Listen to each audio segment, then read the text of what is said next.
kesamaan gelombang ya, itu di kemarin mungkin masih agak abstrak yang terkait dengan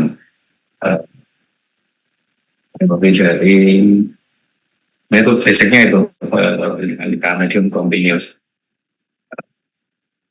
Dan selama ini kadang-kadang karena pisah dari sisi pemetaan kurikulumnya, jadi seringkali disadarinya agak terlambat ya.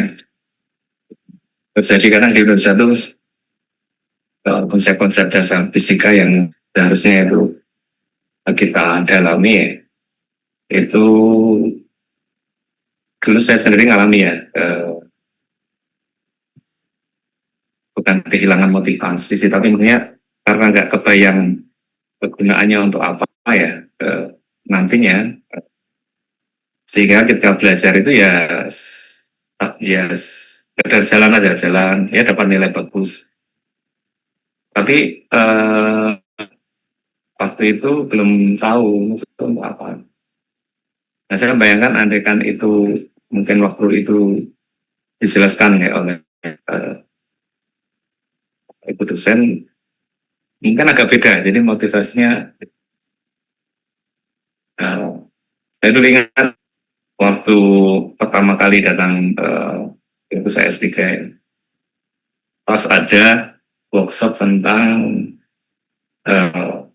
workshop untuk material unik ya, soal itu ini opo, judulnya magma, mantle, and melt. Jadi magma, mantle, dan peleburan ya, melting. Yang isi seorang profesor dari, kalau dia originalnya dari Kanada ya, namanya Don Dingwell. Saya baru tahu bahwa dia orang sangat terkenal ya di bidang vulkanologi ya, tapi vulkanologi yang ke arah geologi dan petrofisika. Nah, tetapi terus ini ada workshop ikut dan saya ikut kan. Saya tuh tersengang ya waktu itu. Jadi itu presentasinya itu nggak ada penjelasan, tulisan tuh nggak ada, isinya cuma grafik saja. Grafik, tapi dia cerita itu, grafik cerita. Ya, saya agak boring sampai dia itu bertanya, dia gimana caranya mengukur viskositas magma gunung ya, yang meleleh itu. Dia tunjukin waktu itu magmanya gunung di Hawaii ya, Kilauea atau apa saya lupa. Jadi dia ngalir tuh magmanya tuh, kelihatan ya. Dia tanya, ini ngukurnya gimana? Viskositasnya. Nah ini saya merenung. Ya dulu kan kalau di fisika kita diajari mengukur viskositas fluida kan gampang kan, tinggal dialirkan di pipa gitu kan, diukur kecepatannya gitu, lajunya, detiknya gitu. Tapi saya bayangkan ini kalau di alam terus mengukurnya gimana ya? Apalagi dia kemudian lebih jauh bertanya gimana mengukur viskositas mantel bumi. Ya, kalau mungkin masih nampak ya, saya kebayang lah metodologinya.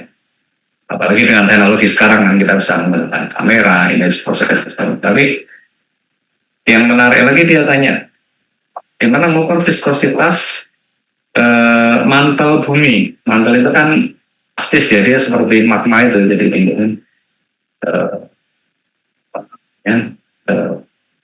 bisa mengalir dia kan, karena ada peristiwa konveksi di dalam mantel itu.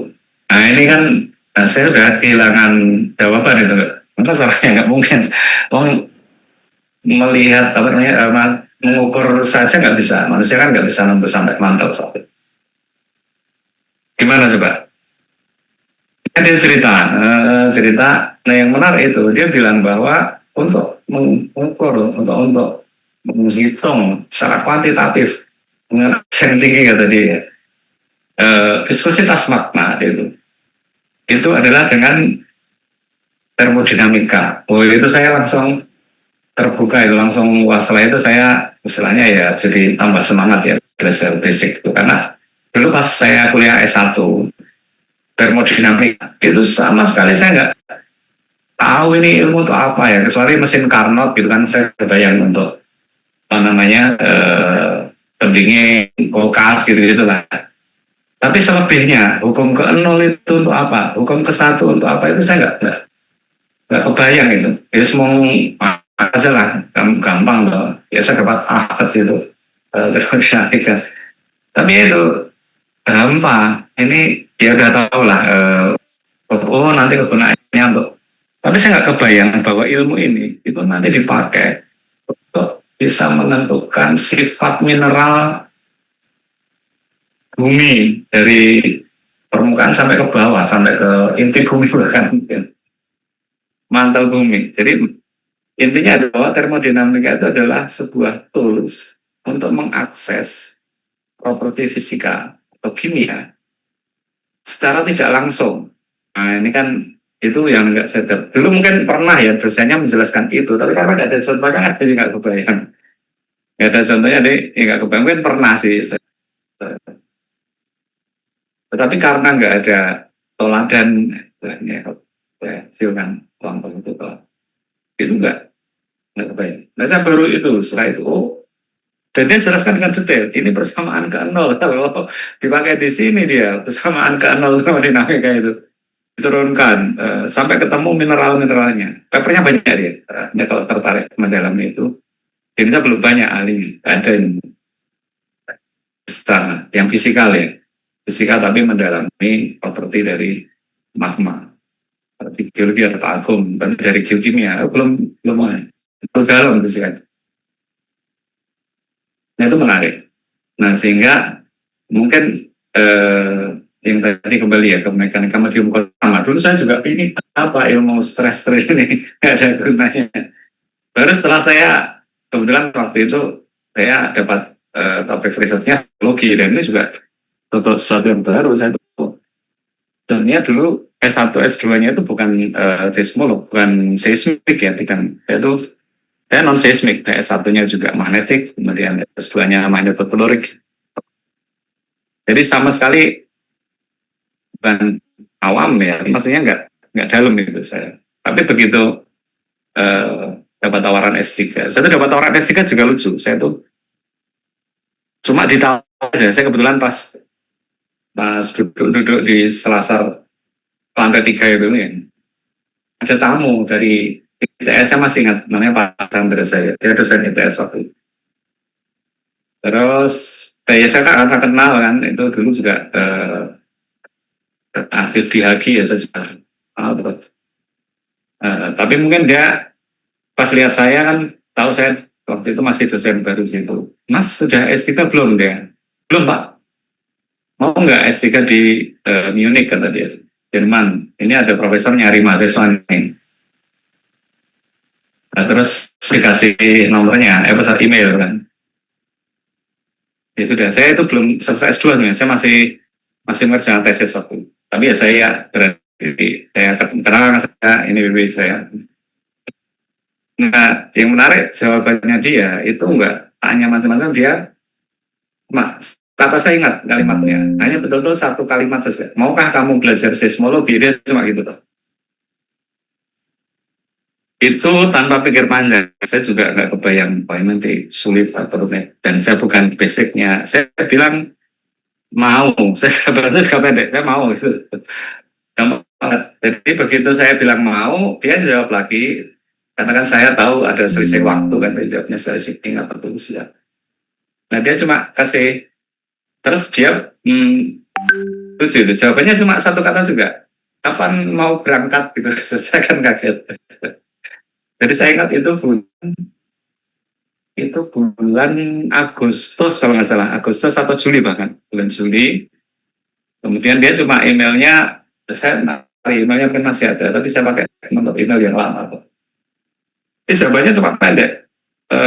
Kapan mau berangkat gitu aja. Udah saya tuh. Nah saya terus baru cerita panjang bahwa saya belum selesai, ini masih tesis saya, ini tentang ini saya cerita itu. Terus eh, dia balas juga ya sama ya silakan diselesaikan dulu, nanti kalau sudah kamu email saya lagi gitu terus. Nah, saya selesainya Agustus, saya ujian September saya berangkat, jadi S2 saya nggak wisuda, saya tuh S2 nggak wisuda, yang wisuda ada asisten saya sudah pakai toga itu, tapi saya nggak ikut wisuda karena saya sudah berangkat, jadi wisuda kan November kalau salah saya, September itu sudah berangkat ke Jerman ya. Dengan modal itu cuma nggak tahu saya ini suruh ngapain, dan selama di sana ya tadi betul-betul cuma di ada workshop tadi yang magma tadi itu, banyak teman-teman ngapain ikut-ikut gitu. Jadi lucu kalau S3 di Jerman itu sudah, kalau kita nggak punya motivasi selesai itu. Jadi yang bisa selesai kayak Pak Nokman yang di Jerman itu hebat, itu buat di usin. Nah, saya mau menguatkan jalan aja karena waktu itu di sana didiami kalau di tempat saya nggak tahu di tempat Jerman, tapi yang saya itu cuma saya datang kenalan dia tuh, selamat saya itu. Habis itu saya diantar ke ada ruangan kayak kalau di kita yang di ruang belajar itu ya S2. Tapi itu dipakai ada full size ruang 3 orang. Jadi kamu duduk sini dikasih kursi adanya, terus udah punya email belum? Udah, nanti kamu bilang ke IT. IT-nya juga mahasiswa S3 juga, dia jadi IT. Nanti email mendapat apa namanya? Dapat login ya, nanti ada login gitu. Terus itu kan dia sering pergi-pergi gitu ya. Udah, saya ngapain ini nggak tahu, suruh ngapain, tesisnya apa, temanya apa, saya udah nggak dikasih tahu. Tapi alhamdulillah selesai. Intermezzo ya. Sehingga saya masuk ini gelombang pada tali ini, karena kalau kemarin mungkin nanti nggak bayang ini abstrak. Tapi nggak apa-apa, memang semua itu lewat abstrak dulu. Tapi nanti suatu saat Anda baru, oh iya. Nah, Bapak, mohon maaf, ada teman-teman yang belum di ACC buat masuk di... Iya. Udah lama ya? Sudah, Pak. Aduh, nggak dari tadi. Ayo segera kalau ada sesuatu, langsung bilang. Jangan pintu nggak? Ada masuk belum? Sama dengan yang baru masuk. Saya udah ceritanya sampai Jerman ini baru masuk. Ya, oke. Nanti kalau ada apa-apa bilang ya. Saya cerita masuk yang enggak. Iya, Pak. Oke, ya. Jadi gitu ya. Jadi basic penting banget ya. Ya. Mungkin di awal kita nggak tahu untuk apa, tapi pasti nanti ada itu. Nah, kemarin mungkin saya agak abstrak gitu ya. Tapi benar-benar nangkep maksudnya ya, bahwa bisa ulang-ulang ya, biar nanti kalau ya nggak merasa berusaha nggak mesti tahu. Kompetensi yang ingin kita berikan di seismologi kuantitatif itu adalah sederhana. Sederhana itu adalah bagaimana kita mengenerate seismogram secara matematik. Sudah itu. Jadi Anda kalau sudah bisa kebayang, meskipun nggak harus bisa melakukan ya sendiri, kebayang bahwa seismologi kuantitatif mempelajari cara penurunan persamaan seismogram, samaan gelombang seismik di seismik. Meskipun nanti peristiwanya panjang ya, tapi kira-kira seperti itu. Dari kalau ada sumber gempa, kemudian dia berinteraksi dengan medium bumi, kemudian ditangkap oleh sensor permukaan atau dia direkam di permukaan menjadi getaran yang kita analisis nanti kalau di seismologi kita analisis getaran. Nah itu, jadi itu ternyata tidak random, nah, meskipun sinyalnya kayak random kan, tapi itu enggak random, itu secara fisika bisa jelas. Ya, kemarin kita tunjukkan berkali-kali kan tentu seismogram belum sampai itu enggak random. Nah, untuk belajar itu kan kemarin kita basicnya ya, konsep tentang Lagrangian, ada Eulerian, cara melihat partikel. Jadi kita melihat gerakan partikel itu satu persatu di medium itu. Ya. Nah besok mungkin dengan pembahasan teknologi sensor getar itu sudah tidak lagi berupa seismometer yang batasnya pegas ya. Saat ini masih atau pakai solid state ya, pakai apa namanya kayak kristal. yang peka terhadap getaran. Tapi ke depan itu kita akan menggunakan high precision kamera untuk memonitor getaran. Jadi besok itu setiap partikel di dalam penyusun material itu bisa difoto real time continuous. Nah, jadi udah nggak lagi berupa rekaman sinyal, tapi berupa image video yang dia real gitu bergetar. Sehingga kesulitan bukan kesulitan sih, tapi prosedur-prosedur yang harus dilakukan saat ini untuk melakukan koreksi instrumen, untuk melakukan baseline correction, macam-macam itu besok sudah nggak perlu, karena betul-betul dari ground motion itu dipotret ya, dengan resolusi yang sangat tinggi. Jadi ini saya spill teknologi masa depan ya, ini belum ada, tapi saya yakin akan ke sana ya, akan ke sana. Jadi nggak lagi berbasis sensor yang ada sekarang, seismometer, pakai itu enggak, itu pakai high sensitive kamera. Jadi semua fenomena gerak itu diganti oleh itu. Nah sekarang belum ya, mungkin sudah mulai dikembangkan ya teknologinya. Kita tahu sekarang kamera resolusinya sudah sangat tinggi. Tinggal sebentar lagi gitu aku. Kalau ada yang mau ini bisa untuk cases ini, jadi masih di laboratorium. Karena kan kamera juga resolusinya sudah tinggi ya. Nanti kita belikan deh kamera yang resolusi tinggi. Kemudian kita lihat pakai partikel pasir gitu yang agak besar. Dan nanti kalau ada getaran kan dia ya itu nanti kita monitor. Jadi itu bisa masuk nature itu karena the best ever. Saya nggak tahu ya, tapi sesuatu yang baru ya. Jadi kita hanya men-trigger teknologi ke depan akan ini menaruh. Nah masih abstrak gitu-gitu. Nah sekarang yang tidak abstrak adalah kita membayangkan, karena kemarin kita bicara one dimensional ya, satu dimensi itu tali, gelombang batu. Nah tali itu kan kita bisa kebayangkan kalau kita punya tali kan waktu kan gerak-gerak itu kita pernah bermain tali ya. Ini kan kebayang. Sebenarnya seperti ini lah bumi kita ini, kalau kita terjadi gempa bumi itu seperti ilustrasi nih, Anda lihat ini kan relnya kelihatan lah kayak tali ya. Ini di New Zealand tahun berapa ya? New Zealand yang gempa Christchurch itu kalau saya itu Anda perhatikan kayak tali diginiin.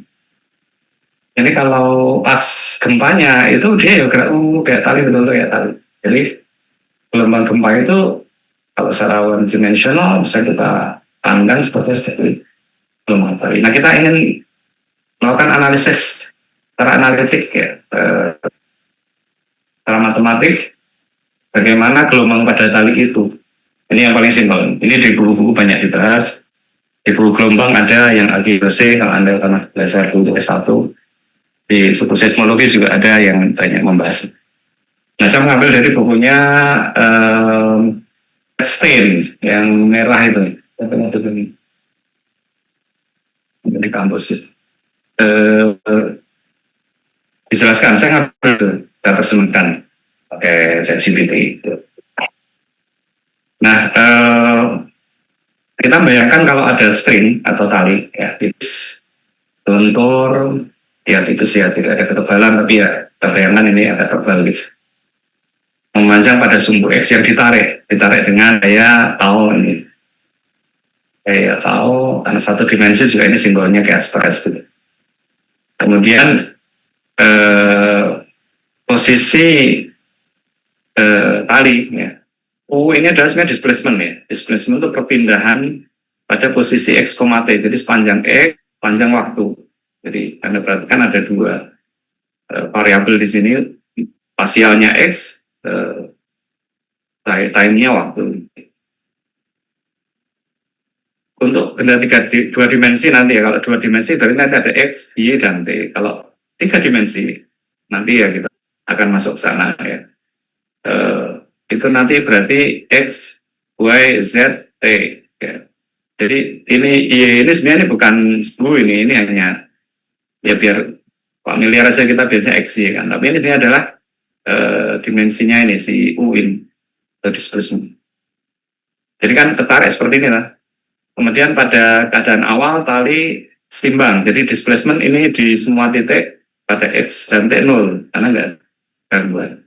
Nah tugas kita nanti untuk memodelkan gelombang pada tali ini diganggu, dikasih sumber, impuls misalnya didek gitu, bawah atau ke atas, didorong ke bawah atau ke atas pada satu tempat gitu ya, sehingga itu kita anggap ada sumber di situ atau ada unsur. Nah jika tali digetarkan atau dipetik, maka kita akan bayangkan kan dia ketarik, kalau dilepas dia akan terjadi gerakan gelombang gitu yang X positif dan negatif. Kita ya dia digetarkan ya dipetik ya berpindah posisi dari seimbang bergerak pada arah Y tegak lurus tali. Jadi nanti gerakannya gini-gini ya. Banyak bentuk ini. Jadi yang kita lihat kan nanti amplitudenya kayak sinusoid gitu ya. Tapi itu sebenarnya kan dia posisi partikelnya itu naik, terus dia kan nggak bergerak itu sebenarnya, talinya tetap, tapi partikelnya sih yang naik turun. Ya. Pada posisi X tertentu dia posisinya Y-nya itu ya, itu atau U-nya displacement-nya itu bagi fungsi waktu. Nah, gangguan ini akan merambat di sepanjang tali yang itu disebut dengan nanti gelombang pada string atau pada tali dipakai tertentu. Jadi gelombang pada tali. Nah tugas kita itu ingin menggambarkan displacement sebagai fungsi ya. Displacement atau UX sebagai fungsi X dan Y. Nah kalau kita bisa mendeskripsikan dalam bentuk persamaan displacement ini, maka selesai tugas kita.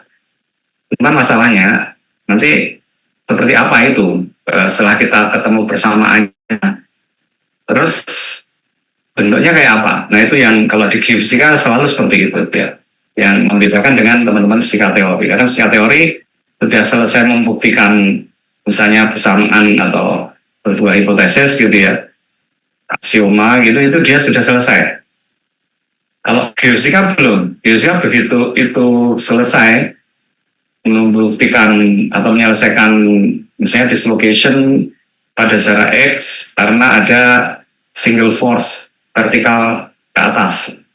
Nah kita ketemu persamaan nanti kan. Di seismologi kuantitatif nanti seperti itu. Jadi kalau saya ada sumbernya misalnya double couple strike slip misalnya, arahnya northeast misalnya, northwest, itu kalau saya punya titik misalnya 10 kilo dari situ, ini magnitudenya 6, maka berapa amplitudo pada T sama dengan kira-kira gitu. Harus ada persamaannya. Itulah kuantitatif seismologi. Nah, kemarin sudah saya ya, makanya sebenarnya lanjutan dari ini adalah nanti namanya computational seismology. Anda akan dilatih untuk mengubah dari yang analitik ini menjadi numerik. Karena tahapnya panjang dari konsep, ini nanti betul-betul berangkat dari konsep. Tapi konsep itu biasanya dibahas di mekanika medium konting. Nah kemudian di sini seismologi kuantitatif, konsep itu kita terapkan dengan melihat misalnya benda yang elastik. Karena benda itu secara fisika nanti bisa elastik, anelastik, isoplastis, ya, kemudian ada anisotropik, gitu macam-macam. Tapi itu terlalu rumit, ya maka kita mulai dari yang elastik, isotrop. Isotrop itu nggak ada perubahan fisis ya pada rumus koordinat ya, jadi konstan semuanya ke skala yang paling semua. Jadi kira-kira seperti itu. Kemudian nanti setelah selesai di sini, nanti dilanjut ke yang computational seismology. Nanti harus kita menjadi ini biasanya kalau S1 nggak tak terus masuk ini. Kalau sudah telat, ya lah. Karena nggak seru ya kalau kuliah nggak ikut dari awal tuh nggak seru. Jadi ini ibarat nonton film, itu Anda nggak ikut dari awal. Jadi saya malah kasihan, either dia nggak paham. Kalau S1 kalau nggak online ya kadang-kadang ganggu malahan. Dia kan terus dia nol kan, udah sampai di tengah materinya sudah jalan. Nah udah saya malah nggak usah masuk saja. Saya nggak akan ngitung absen juga sebenarnya karena nggak usah khawatir, jadi aman. Kayak film kan kalau telat gitu ya nggak enak. Saya kalau udah agak telat, waduh, udah. Karena saya menikmati semua proses dari awal sampai akhir. Kita kuliah juga kalau nggak ikut dari awal itu sama-sama nggak nyaman. Yang ada yang baru nggak nyaman, yang sudah datang terus orang temennya masuk nggak nyaman. Dan saya nggak nyaman, jadi wah sia-sia tadi saya cerita di awal. Padahal maunya itu dinikmati sebagai ya perjalanan hidup saya itu tadi. Tapi ya nggak apa-apa lah. Ini pelajaran. Jadi kalau peran saya coba aja komitmen lah. Kecuali Anda sudah jadi bos nggak apa-apa. Ada bos atau dosen nggak apa-apa lah ada. Tapi kalau Anda posisi entah nanti jadi siswa atau jadi staff gitu, atau magang gitu ya, Anda harus datang sebelum bosnya. Itu saran saya. Anda akan sukses. Kecuali Anda langsung tiba-tiba pengen jadi bos, Anda bos nggak apa-apa, Anda bebas ya. Kalau enggak, itu ya. Ya sedikit cerita, anak saya kan ada satu yang kuliah ya di luar dan dia nyambi kerja. Lihat di Taiwan, karena kita ada kerjasama dengan Taiwan kan. Anda kalau tertarik bisa nanti kita dorong untuk ke Taiwan. Enggak apa-apa, bukan karena apa gitu kuliah di Taiwan. Saya itu cuma ingin merasakan seperti apa sih suasana kuliah di Taiwan itu gitu ya. Jadi saya terpaksa mengutus anak kuliah di sana. Masih lulus SMA saya utus ke sana.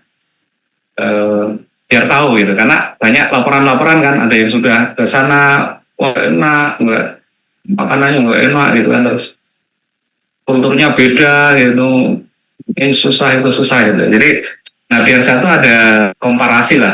Kalau anak saya kan bisa saya tanya gimana gitu, sehingga bisa tahu situasi yang sebenarnya. Karena kalau enggak kan di sini kan kadang-kadang belum bisa biasa lah, ini bilang A, oh ini A gitu, kita jadi tersulut gitu. Padahal belum tentu. Kayak. Jadi kemarin ada anak fisika yang ke Taiwan kan, dia cerita. Kan saya datang ke sana, terus saya tanya kan satu-satu gimana kesannya. Itu wajahnya sedih semua, enggak menunjukkan. Padahal saya dulu pertama keluar negeri itu semangat gitu ya. Ini kok sedih, saya tanya kenapa? Macam-macam, ada yang susah bergaul, orang sini nggak bisa diajak. Wah, ini nggak benar nih. Saya kan langsung punya kartu asnya, anak saya bisa nonton. Saya cerita, anak saya kan senang bal-balan ya. Jadi senang bola, dia itu nggak senang belajar. Makanya saya kirim sana karena nggak diterima di mana-mana di Indonesia. Namanya jelek. Di sana asal mau sekolah diterima. Saya cerita ke dia, ya memang kita harus siap. Nah, karena ini lingkungan baru ya kita yang menyesuaikan ya. Ada yang bilang sulit, orang sini nggak enak gitu diajak. Terus saya bilang, lah anak saya saja belum ada sebulan, saya nggak tahu 2 minggu lalu main bola dia di mana-mana. Sama orang Taiwan udah gabres-gabresan, sudah masuk rumah sakit anak saya. Kakinya udah keinjek orang Taiwan gitu. Itu kan nggak benar berita, ini orang Taiwan nggak enak. Anak saya nyaman, udah terus-terusan, udah visual-visual lah, dia biasalah main bola, dia cerita asik gitu anak saya itu kok ya, seperti itu. Apalagi ya sekarang dia udah nyambi kerja di sini, nggak mungkin ada nyambi kerja, nggak ada gitu. Dia sampai wishlist saya bisa bisa terpenuhi. Jadi seperti itu cerita. Jadi ada cerita itu biar semua menikmati gitu ya. Kalau enggak nanti nggak nyaman. Ya.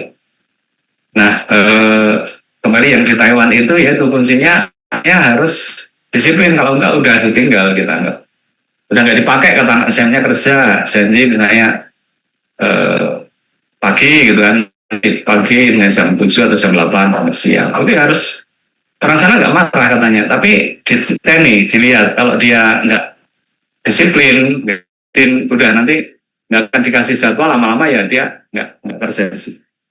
Halus mereka cara menolaknya. Nah, tolong Anda selama masih mahasiswa ya disiplin ya. Dosennya tapi Anda disiplin. Ya. Kecuali nanti Anda tadi sudah bos ya semaunya. Oke, kembali ke sini ya, jika ada gangguan tadi kan diganggu, dia akan, nah tugas kita nanti menghitung tinggi displacementnya atau besar displacementnya. Kalau di dalam konteks ini berarti nanti tingginya berapa di sumbu Y itu ya. Tapi intinya itu nilai U-nya berapa. Nah berangkat dari sini, ini dari buku juga Stein yang saya minta jelasin. Jadi dengan AI itu bukan musuh dia, tapi gunakan sebaik. Anda saya sarankan malah langganan yang pro, mungkin beberapa orang urunan gitu ya. Satu grup ini urunan. Anda manfaatkan itu mudah banget. Anda mau belajar kuantum saja pakai itu udah mudah banget. Anda tinggal ambil halamannya, Anda copy, tolong jelaskan dengan detail.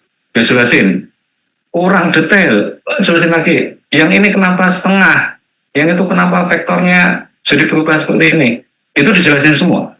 Sampai ke titik di mana Anda paham, harusnya ya. Jadi kalau yang sudah rodok paham, basicnya Anda kuat, mungkin sekali aja Anda sudah tangkap gitu. Nah, belum nggak apa-apa, tanya lagi detail. Tanya lagi sampai Anda oh gitu loh. Jadi ya manfaatkan ya, jadi bukan musuh. Anda bikin tugas juga silahkan, kalau saya malah silakan itu, karena itu nanti jadi teman kita, ya kita jadi lebih cepat. Ya. Saya dulu kalau coding itu dari paper kan saya sukanya paper saya tiru, ya. Saya paper simulasi gelombang pada grid yang berbentuk segitiga, ya. Saya dulu bikin dari nol. Sebulan itu saya bikin, mikir, terus nuruni rumus yang salah, saya tahu di situ papernya. Kemudian jadi senang banget rasanya. Sekarang itu kesenangan itu sudah tidak ada lagi karena itu kan saya coba kemarin, saya upload di ChatGPT, saya suruh buatkan skripnya dalam MATLAB-nya, saya pakai.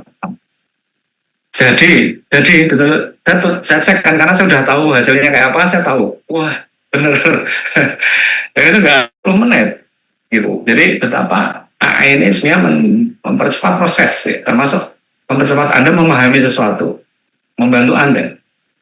Takut pakai AI, saya sudah mengarahkan itu, dan nanti Bapak Ibu dosen juga malah senang karena lebih cepat dan nanti diskusinya akan lebih advance. Kita berbicara bukan lagi yang basic nurunin persamaan gitu lah, kuno ini. Anda sudah nanti risetnya sudah riset yang kelas-kelas tinggi of VR. Saya malah senang itu. Kemarin saya dapat bimbingan baru S3, audio familiar banget dengan itu, wah saya ajak lari kan. Tapi kalau yang nggak memakan ya malah jadi.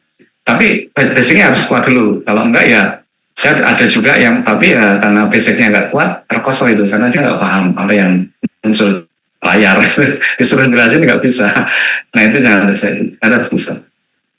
Ini ya ini saya kira Anda sudah ini gampang banget. Jadi proses yang sederhana. Jadi kita tahu bahwa tugas kita mencari U pada posisi X, T. Kemudian kalau kita melihat segmen kecil ya ini kan segmen yang ke partikel sebenarnya ini. Tapi kemudian kita perbesar gitu ya sehingga di sini ada apa namanya jarak kecil banget di X dan ini ada ketinggian di U ini. Nah dari sini kita menggunakan hukum Newton ya, hubungan antara gaya dan percepatan. Jadi ini adalah yang paling sederhana untuk menyelesaikan kesamaan pada tali ini, gelombang pada tali. Kita breakdown gaya-gayanya.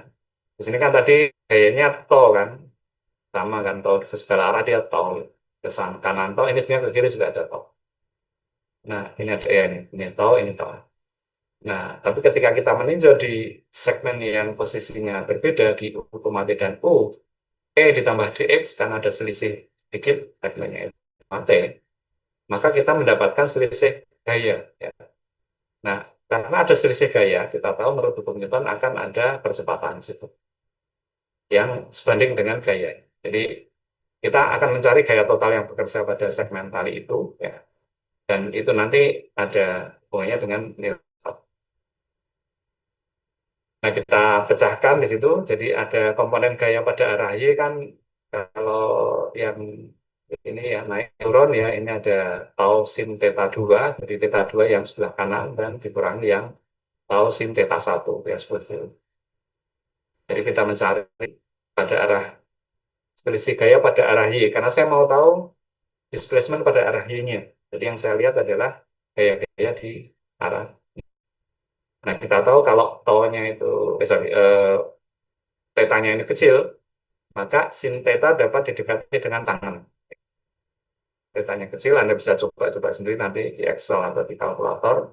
Kecil itu nanti nilainya sama, sin theta sama dengan tangan. Atau mendekati. Nah, tangan theta itu adalah apa namanya gradien, ya, gradien U terhadap X-nya. Jadi ditulis dalam bentuk diferensial ya di U per dx. Tapi ini sebenarnya bisa kita tulis dengan delta U dibagi delta X. Di U per dx ini. Dia masukkan ke gaya ini menjadi yang sisi sebelah kiri ini komponen gayanya ya. Sama dengan yang kanan itu percepatan massa itu apa namanya densitas rho kali segmen dx. Jadi karena ini yang satu dimensi ya. Tapi kalau dua dimensi nanti dx kali dy gitu ya. Kalau tiga dimensi dx kali dy dikalikan densitas.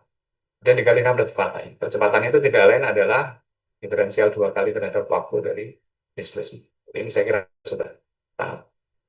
Nah, kemudian kita ekspansikan Taylor dari nilai yang sebelah kanan di U pada X ditambah dx menjadi ini kita tahu untuk pendekatan orde 1 ekspansi Taylor di U per dx ditambah d kuadrat U per dx kuadrat. Yang masih ada suku yang lain. Besok kalau ada compositional seismology, nanti tidak cukup dengan satu suku, tapi nanti ada 4 atau 8 suku di belakang. Agar lebih akurat. Karena kalau tidak, nanti ada ripple-ripple kecil di gelombang ini. Dan itu bukan fisik, ya, tapi itu hanya pengaruh numerical dispersion. Gitu. Nah, dari sini maka kemudian kita bisa selesaikan menjadi seperti ini. Jadi, tau masih ada ini, d kuadrat over dx kuadrat dikalikan dx sama dengan rho dx dikalikan d kuadrat over dx kuadrat. Kalau yang sebelah kiri adalah turunan 2 kali terhadap atau spasial, yang kanan turunan 2 kali terhadap waktu, ya, dt kuadrat. Kemudian kita atur posisinya di kesamaan gelombang satu dimensi, ya, karena hanya pada komponen arah x saja. Jadi persamaan gelombang seperti ini semua ya, Anda kalau yang dulu dari fisika sudah familiar, nanti bentuknya adalah turunan secara spasial sebelah kiri 2 kali, yang kanan turunan 2 kali terhadap waktu. Nah, ada konstanta di sini yang itu menyatakan seperkecepatannya. Ya. Itu di dalam persamaan gelombang semua seperti itu. Jadi, konstanta di depan persamaan diferensial 2 kali dalam spasial dan waktu itu menunjukkan seperkecepatan. Sehingga dari sini kita tahu bahwa persamaan atau gelombang pada tali ini itu akan merambat dengan kecepatan akar tau dibagi dengan rho. Apa artinya? Artinya adalah bahwa kecepatannya itu sebanding dengan tegangan tali dan berbanding terbalik dengan densitas. Sehingga konsekuensinya semakin besar tegangannya, maka akan semakin cepat rambatannya. Semakin besar masanya atau talinya semakin besar, semakin berat ya, maka akan lambat. Disinilah kalau diterapkan di teknik sipil, berapa dimensi atau diameter dari kabel penarik jembatan misalnya ya, agar oscilasinya itu tidak terlalu besar. Itu nanti akan kembali ke sini. Menghitungnya dengan fisika seperti itu. Karena di situ ada pengaruh massa. Massa tentunya tergantung densitas dan dimensinya ya. Densitas dan tarikannya. Ya. Nanti di orang sipil harus menariknya berapa, itu ternyata nggak sembarang, nggak asal tarik gitu ya, tapi ukurannya agar nanti osilasinya tidak besar atau displacement-nya tidak terlalu gede. Jadi ini diterapkan di mana-mana. Jadi orang fisika khawatir ya bisa berkecil. Nah, ini persamaan gelombang pada tali ya, saya singkat GPT ya. Persamaan GPT solusi menjadi seperti ini. Jadi ternyata adalah jumlahan sebuah fungsi yang merambat ke arah kanan ya, yang minus ini, kemudian yang ditambah dengan yang merambat ke arah kiri. Jadi artinya bahwa gelombang ini nanti akan merambat ke dua sisi, yang ke kanan dan kiri. Kira-kira seperti itu. Nah, ini Anda sudah belajar saya kira ya dulu di gelombang kan kalau dia ini minus ya ini frekuensi sebenarnya eh, kali kante ini akan terambat ke arah apa namanya kan ini kecepatan kanan yang kalau yang plus itu kalah. Nah, Anda kemudian kemarin saya bilang kan di fisika ini belum selesai. Nah, di fisika ya kita belum tahu ini bentuknya kayak apa sih. Nah, ini kemudian saya tanya ke ChatGPT juga buatkan persamaannya nanti menjadi gelombang pada tali. Ya. Eh, kalau Anda nanti bisa nyoba sendiri, ini nanti saya share. Saya copy ya. Ini copy. Anda, saya suka MATLAB, jadi saya biasanya memakai.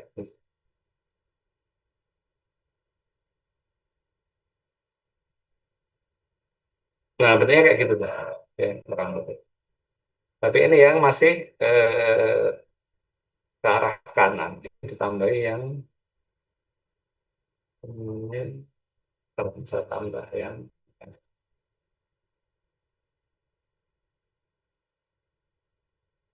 kiri. Nanti dia ada kanan kiri, Mbak.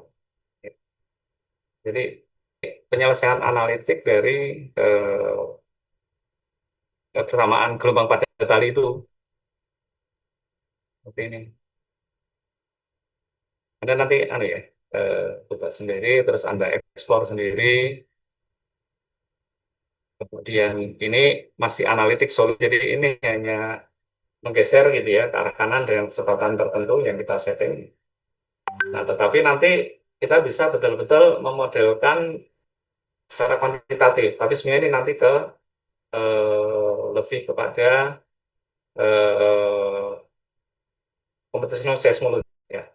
Anda sebenarnya bisa explore juga. Anda bisa tanya AI gitu untuk membuatkan kodenya. Ya. Ini saya juga sudah bikin kodenya. Jadi nanti Anda bisa membuat persamaan gelombang pada tali. Tapi itu benar pendekatan finite difference. Ya. Tadi saya bilang karena finite difference itu menggunakan pendekatan-pendekatan numerik ya sehingga kadang-kadang muncul ini ripple-ripple ini harusnya lurus ya tapi ini ada ripple-ripple nggak apa-apa nanti kalau kita memakai opti yang lebih tinggi nanti akan hilang. Itu ya, saya kira ini hanya 1 jam saja temannya, saya kira cukup sampai di sini Anda explore. Nah tugas Anda nanti coba memikirkan eh, apa yang terjadi kalau ini nanti talinya tidak homogen. Talinya tidak homogen. Jadi talinya nanti ada bagian yang mempunyai ketebalan yang berbeda. Kalau ini kan homogen kan. Anda bayangkan nanti kalau misalnya ini talinya yang satu gede, ya. Apa yang terjadi? Jadi yang satu ini banyak itu saya bikin ini, ya, ini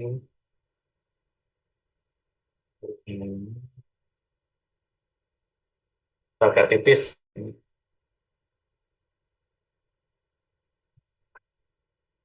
Saya geser. Apa yang terjadi kalau ini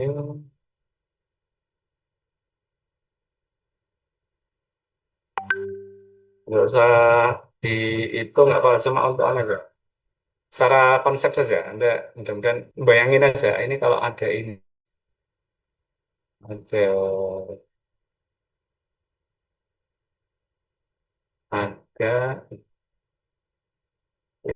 ini nah gini ya ini yang satu ya beda ini kalinya kecil nah ini apa yang di gelombang ini kayak apa coba ya Anda mikir aja ini sebentar mungkin ya nanti sampai jam 9 lah mungkin ada kuliah nanti kuliah dulu sampai atau kalau enggak ya jam 12 nanti sudah waktu Anda mikir nanti Anda kirim email saya jawabannya atau hasil perenungan Anda ini ada ini nggak sama apa yang terjadi. Gitu ya, nanti di mail 1 sampai jam 12. Terima kasih, selamat belajar. Nah, itu. Baik, Terima terima kasih kasih Pak. Pak. Ya, ya.